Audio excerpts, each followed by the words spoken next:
Yo, what's going on, guys? Today I'm going to be going over the NBA slate on DraftKings for Wednesday, May the 1st. I'm actually going to be making a video for the Showdown slate. There is a two-game slate with the Wednesday game, which is Portland-Denver. Game 2 of their series is being played on Wednesday. There's only one game on Wednesday. Thursday, there's another game. There's just one game on Thursday. DraftKings does have a two-game slate where they included both of those two games.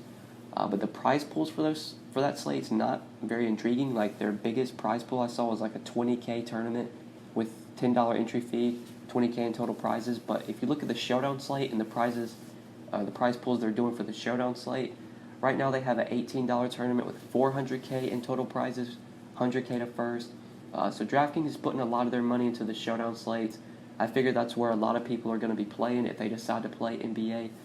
So I do want to focus on the Showdown slates, at least on the days where there's only one game. I'm going to make videos for the Showdown slate instead of doing videos for like a two-game slate, split slate or whatever, where there's two games, one game on each day. We'll take a look at this Showdown slate between Portland and Denver, talk about the guys across the player pool, like the guys we want to target. Not really going to hit on like the guys down here because they just don't play. Just going to talk about the guys that actually get minutes. I will give a couple picks, some of the players that I'll be looking at, the studs I really like, and then value plays. Hitting on the right value plays is very important on these Showdown slates because we obviously know Jokic, Lillard are good plays, but trying to find the right value, that's what really wins you these tournaments. I'm going to do these very similar to how I did them for NFL. If you were around during the NFL season, if you watched those videos, those Showdown videos I made, pretty much going to work my way through the player pool. We'll look at different roster constructions.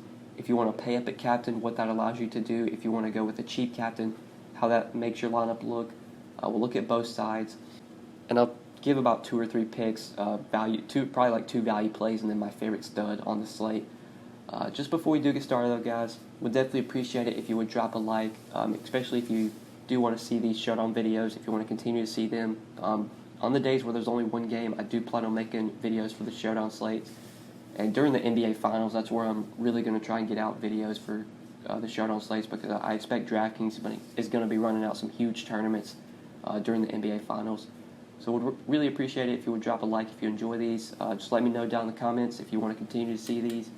And also, if you have not subscribed yet, be sure you hit that subscribe button as well. I would really appreciate it if you would subscribe so that way you won't miss out on any new videos. But let's start at the top of the player pool, work our way down. So at captain, if you want to play Nikola Jokic in your captain slot, he's $19,800. But in my opinion, Jokic is worth the play at captain, even though he's really expensive. He put up a very good game one, 67.75 DK points, 37, 9, and 6 in 41 minutes. I would expect a similar line out of Jokic here in game two. Trailblazers really have nobody that can slow him down. Whether they try to put Enes Kanter on him, Kanter's just not a good defender. He's not going to slow down Jokic.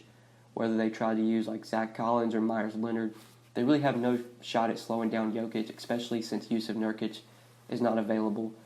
So I love Jokic here. I think he's the guy you want to pay up for. I would rather play him over Lillard. Lillard's $1,200 cheaper. I would just rather play Jokic, try and find the $1,200 and get to Jokic.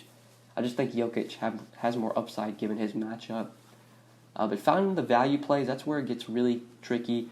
I don't think you want to play like a bunch of mid-tier guys on this Showdown slate. Like, I think you want to try and go stars and scrubs. It's going to be pretty hard to play Lillard and Jokic together because there's just not a lot of good cheap plays that I really like. But I don't want to play like Murray, Kanter, Millsap all in one lineup. I just don't think those guys have enough upside to where they could outscore a guy like Jokic, who could easily go for 80, 90 DraftKings points, not out of the possibility. So I'm really liking to go the route where paying up a Jokic at captain, but trying to find the value, that's what's very key. Looking to some util plays, some value plays. A guy like Mason Plumlee, I think, is a pretty good value play, and I think you can actually play him with Jokic, even though Jokic and Plumlee play the same position. They still played alongside each other in game one of this series. Plumlee played 24 minutes, Jokic played 41, so there was time during that game where Plumlee and Jokic were on the court together. And Plumlee is always a guy that's going to be productive in his minutes. 26 DraftKings points in 24 minutes. He's a very productive player when he's on the floor. He's going to grab rebounds. He can score as well. He can get some assists. Really like Plumlee here, and to see that he's playing alongside Jokic a lot makes me very intrigued at his price tag when he's just $4,200. Makes me really want to play him as a value. I think another guy that could be a good value is Alfred Camino. He's 5,600, pretty cheap. He saw 28 minutes in game one, was not very productive, just 16 DK points. But you can definitely spike a pretty big game out of Minu every now and then. Like against OKC, he had some pretty big games. In their second to last game of the series, he played 30 minutes, had 36 DK points, 19 and 9 with a block and a steal. This could be one of those games where you get like double-digit points, double-digit rebounds out of Minu. He gets you a double-double and gets you like 30 DraftKings points. That could be the kind of play that wins you a tournament in these showdown slates. So if you're paying up for Jokic, just in captain or whatever, you're going to need value, and I do like going to a Minu as a value at 5,600. Gary Harris, I think is also a really good value, just a very productive player, very consistent. You can pretty much pencil him in for about 25 to 30 DK points a night. He's going to continue to play big minutes, especially during this series. They have really good guards in Lillard and McCollum, and Harris, a very good defender, going to be needed defensively to slow those two guys down. So I expect him to continue to play about 36 to 40 minutes per night. I think he's a really good cheap play as well, 7,200. If you want to go with him, that definitely allows you to get maybe you go one more value play that might allow you to get up to a guy like Cantor or Jamal Murray. Cantor I do really like at 9K. I like him over Millsap and I like him over Murray. If we were to plug Cantor into this lineup, that would put us down to 5,700 remaining per player. So we would need a cheap value play. The Cantor I like at 9K, just a very productive player as well, especially when the minutes are there, like 33 minutes in game one of this series, 34 DK points. He's going to give you about a point per minute, probably more than that most times. He's going to score, he's going to grab rebounds when he's on the floor. He's their best shot at slowing down Jokic, so they're going to need him to play as many minutes as he can handle. So I do like going to him at 9K. So if you go like these four guys, that still leaves you 5,700 remaining per player. You could go to a guy like Rodney Hood, who had a really good game one, was pretty productive, even though he didn't see a ton of minutes. He was able to hit his shots, 22 DK points in just 18 minutes. He's only 3K. He's a value play you could look to. Some of the guys that did poorly in game one, like Torrey Craig, Mo Harkless, even Will Barton coming off the bench, those are guys you could look to for value. Because I don't think, like, even though a guy does really bad in game one, that doesn't mean they're going to do bad in game two. So Torrey Craig, like, I think Mo Harkless, another cheap guy you could use. I would definitely look to him. Similar price to Aminu as a cheap value. These are just four guys I really like, though. I think once we get like past Seth Curry, there's just not any other guys I really want to play. Like Monte Morris at 2,200 just doesn't have the upside, is not seeing enough minutes. Seth Curry, not seeing enough minutes, just not enough upside. Like you're rarely going to get 20 plus DK points out of these cheap guys, which is kind of what you need. Like getting 15 points out of a 2K guy might not, usually it's not enough on a showdown slate. So I do try to avoid those guys. Evan Turner would probably be your best, like just straight punt play. He only saw 10 minutes game one, but he was productive with 18 DK points. Turner can give you big minutes or big production every now and then when he gets minutes. Like he's had some triple doubles this year. Hood at 3K as well as like a punt play makes some sense. Will Barton coming off the bench could be a guy you look to.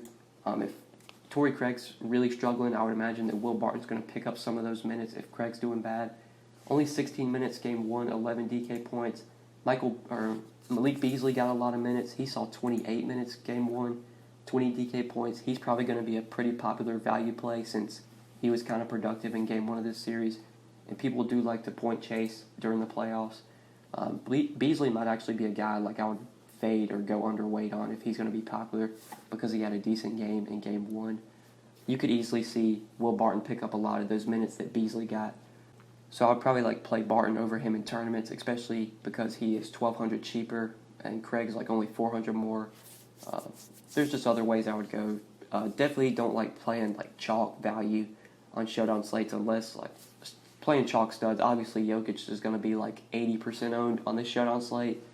That's a guy you just play no matter what. But like if Beasley's going to be like 60% owned because he had a good game in game one, then I would definitely look elsewhere. Just pivot to Barton or pivot to Hood. Look to some other guys who have similar upside that are cheaper. But I think that is kind of it for this showdown slate, guys. It's going to be a pretty quick video, just one game, so there's not a lot to talk about. But hopefully you did enjoy this video. Hopefully it helped you. I try to do my best, like going through the player pool, talking about the guys that I like the most. Mostly just wrapping this up real quickly, I think the way you want to go on the Showdown slate is most likely to pay up for Jokic. Whether you play him in captain or not, I think he's a guy you want to look to. Let's look at going cheap at captain. Like if you want to play like let's just say Enes Kanter. Say Kanter goes out there and puts up a big game, has 45 DK points, and let's say Jokic still does good and has like 65. So you got Kanter getting 1.5x, 45. Quick math in my head, that's probably like, let's see, probably like 70-ish or 68, 70 DK points. Jokic gives you 60. So that's a pretty good score out of Kanter. If Kanter puts up like even 15 less points than Jokic, Kanter could be the better play at captain because he's way cheaper. And then if you go with some of the value plays I like, whether it's Plumlee or Aminu you plug in there, if you throw in Mo Harkless, that would leave you enough to get up to a guy like Gary Harris. If you want to go off of Mo Harkless, you could play Torrey Craig. That would leave you enough to play Paul Millsap. Don't think you'd have enough to play Jamal Murray. If you wanted to play Jamal Murray, then you'd wind up having to play a guy like Will Barton or Rodney Hood. But that's a way you could look. That's a lineup you could kind of use if you want to go a little bit cheaper at captain and play a guy like Kanter. If you think Kanter has a really big game. If you think this is just going to be the Jokic show and he has the best game out of all players, then paying up for him at captain is probably the way you want to go. But if you do decide to do that, you're obviously going to have to play guys like Aminu, Beasley, Plumlee, Craig. Those are guys you're going to have to plug in. You could do like a really fill in with a bunch of punt plays and try and fit in another stud. If you wanted to fit Kanter in there, then you could do that.